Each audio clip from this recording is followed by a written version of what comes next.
You would rather stay up until 2 a.m. completely alone, drowning in something you cannot figure out, than send one text saying, "Can you help me with this?" And the frustrating part is you do not even fully understand why. You just know that asking feels wrong. It feels like too much. Like you would be bothering someone. Like they would see something in you that you have worked very hard to keep hidden.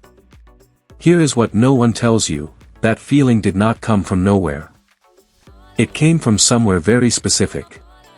And the way you relate to asking for help says more about your psychology than almost anything else about you. Stay with me.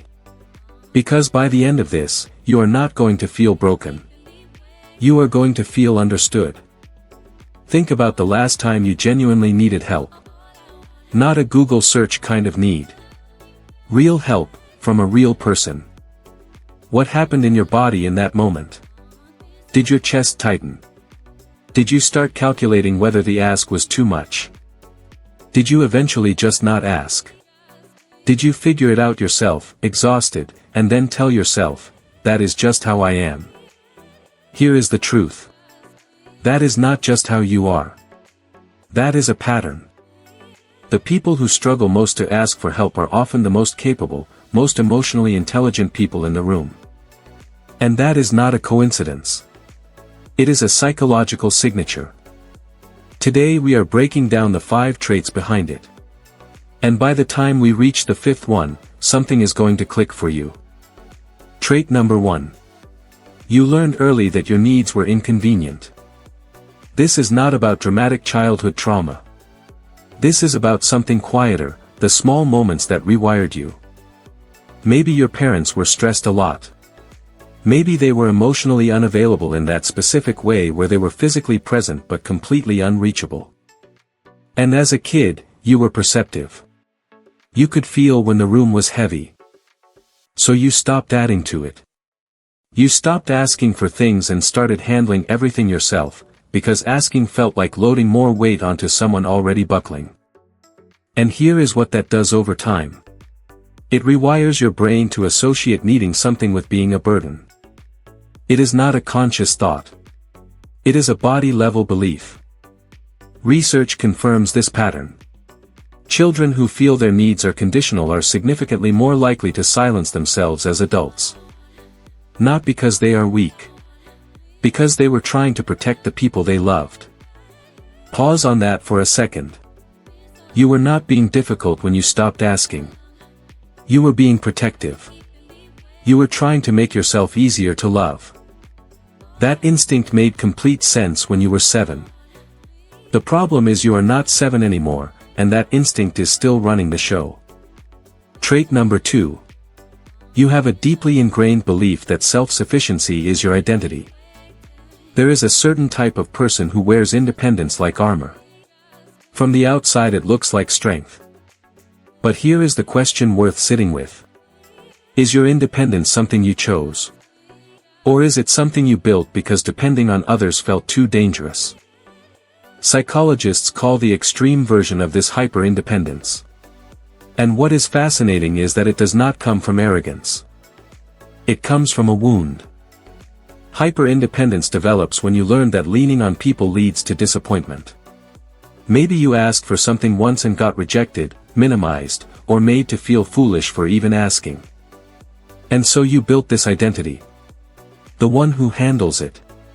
The one who never needs anything from anyone. And here is the cruel twist. People start relying on that version of you.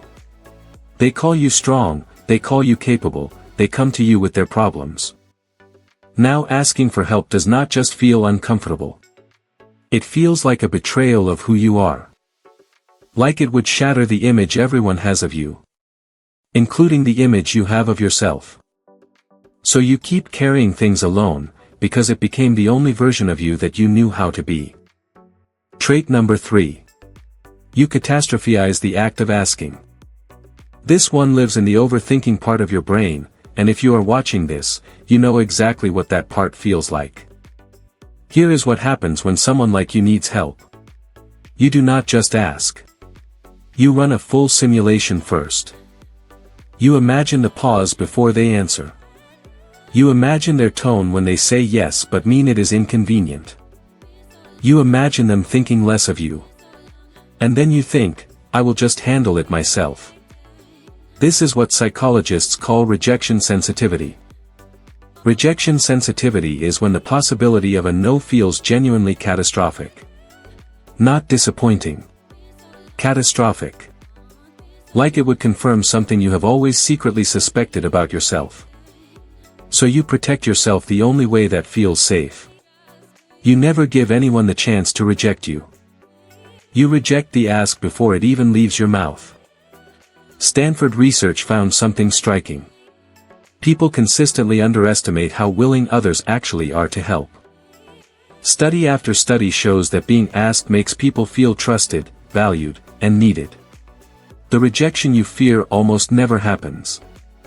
But your nervous system does not know that. It is not operating on logic. It is operating on old data, on the one time someone made you feel small for needing something. Trait number 4. You feel like your problems are not serious enough to deserve help. This one is quiet and vicious. It is the voice that says, other people have real problems. You should be able to handle this. So you shrink your pain. You minimize it. You convince yourself you are almost there, just need a little more time. And you keep going. Alone. Getting more and more depleted. The cruel irony is that this trait shows up most in people who are the most compassionate toward others. You would drop everything for a friend struggling with exactly what you are carrying right now. But you will not give yourself the same permission. Somewhere along the way you developed 2 measuring sticks, one for everyone else, and one for you. And the one for you is brutal. When your sense of worth is tied to how much you can handle without falling apart, needing help becomes evidence of failure. Not just a practical need. A moral failure. And that is an unbearable thing to believe. So you just keep pushing. And you wonder why you feel so alone. Trait number 5. You were never actually taught how to ask. Asking for help is a skill. Not just emotionally. Practically. There is a difference between knowing it is okay to ask and actually knowing how to form those words in your mouth, in a real moment, with a real person. A lot of people who struggle to ask never saw it modeled in a healthy way growing up. They either saw hyper-independence, everyone suffering silently and calling it strength, or need expressed through explosion and crisis. So they never learned the quiet middle ground. The calm, direct, I need some help with this. Those 6 words are one of the hardest sentences in the English language for someone like you. Because no one ever said them in a healthy, non-shameful way in front of you when it mattered. Your nervous system has no template for it. You cannot do what was never shown to you. The part of you that struggles to ask for help is not a character flaw. It is not weakness. It is a deeply loyal set of responses your psychology built to protect you from real pain. It worked. It kept you safe. It helped you survive. But the same walls that kept the pain out are now keeping the connection out too. Asking for help is not admitting defeat.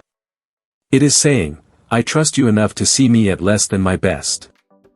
For someone like you, that is not weakness. That is the deepest form of courage. You do not have to figure out everything alone. You never did. The people in your life are just waiting for you to let them in. Maybe the most radical thing you can do today is send one text. Hey, I am struggling with something. Can we talk? 6 words. See what happens. Let the data update.